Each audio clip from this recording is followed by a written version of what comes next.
तो अगर आप लॉजिकली एक प्रोजेक्ट मैनेज कर रहे हैं तो स्टेप वाइज देखा जाए तो ये step number 8 basically client communication और रिपोर्टिंग का है। लेकिन जैसे कि मैंने आपको पहले बताया कि आप इसको साथ साथ मेंटेन करेंगे, ये भी एक ऑनगोइंग प्रोसेस होगा जिसमें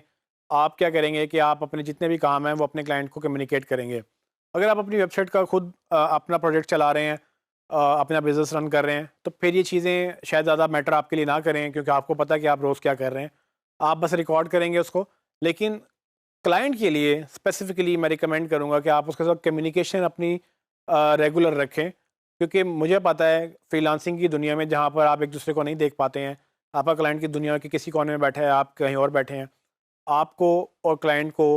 एक दूसरे से अपडेटेड रहना है। और क्लाइंट इस मामले में बड़े सेंसिटिव होते हैं कि अगर आप उनसे बात ना करें तो उनको लगता है कि आप काम नहीं कर रहे हैं। इवन दो आप बहुत अच्छा काम कर रहे हैं या आपको बहुत ज़्यादा काम आता है, लेकिन अगर आपको बताना नहीं आता उनको कि भाई ठीक है मैंने ये काम किया है और ये मैंने बताया भी है कि मैंने ये काम किया है, क्लाइंट को नज़र भी आना चाहिए कि आपने वो काम किया है। तो क्लाइंट कम्युनिकेशन अपनी रिपोर्टिंग प्रोजेक्ट मैनेजमेंट में बहुत इंपॉर्टेंट है, क्योंकि प्रोजेक्ट तब चलता है जब एक्चुअली आपको क्लाइंट रिटेन रखेगा अपने काम के लिए, आपको हायर्ड कर रखेगा कि भाई ये चलता रहे प्रोजेक्ट, क्योंकि प्रोजेक्ट लेना एक काम है लेकिन प्रोजेक्ट को मैनेज करना एक और काम है।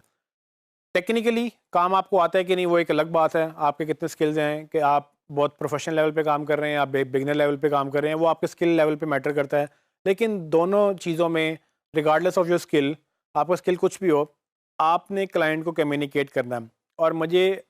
विद एक्सपीरियंस ये पता है कि अच्छी कम्युनिकेशन से आपका प्रोजेक्ट भी अच्छा चलता है। सो ऐसी और प्रोजेक्ट मैनेजमेंट जो भी आप पूरा प्रोजेक्ट लेके चलें, उसमें मेक श्योर ये करें कम्युनिकेशन अपनी क्लियर रखें, रेगुलर रखें, क्लाइंट को अपडेट करें, उसको ये लगे कि आप उसको एजुकेट कर रहे हैं, आप उसको बता रहे हैं कि भाई आप क्या कर रहे हैं, उसका क्या बेनिफिट होगा, क्या क्या नुकसान हो सकता है, क्या चैलेंज आ रहा है, क्या लिमिटेशन आ रही है, क्लाइंट से क्या चाहिए, आपको क्या करना है, और क्या नए आइडियाज़ आप लेके आ रहे हैं या क्या नए आइडियाज़ आप डिस्कस कर रहे हैं कि इसके अलावा आप क्या क्या कर सकते हैं। ये चीज़ें बड़ी इंपॉर्टेंट हैं पूरे एसईओ के प्रोजेक्ट मैनेजमेंट में। मेक श्योर ये करें कि कम्युनिकेशन को अपने साथ साथ डे वन से लेके चलें और प्रॉपरली इसको मेंटेन करें। इसके लिए अगर आपको फिर अगेन टूल यूज़ करना पड़ता है, तो जो टूल आपने कीवर्ड रिसर्च के लिए या अपने लिंक बिल्डिंग के लिए या लिंक वो रैंक मॉनिटरिंग के लिए किया था, वही टूल अक्सर रिपोर्ट्स भी जनरेट करते हैं। मेक श्योर ये करें कि आप प्रॉपरली रिपोर्ट्स क्लाइंट को भेजें, वीकली हो मंथली हो, अपने लिए रखें, ताकि आप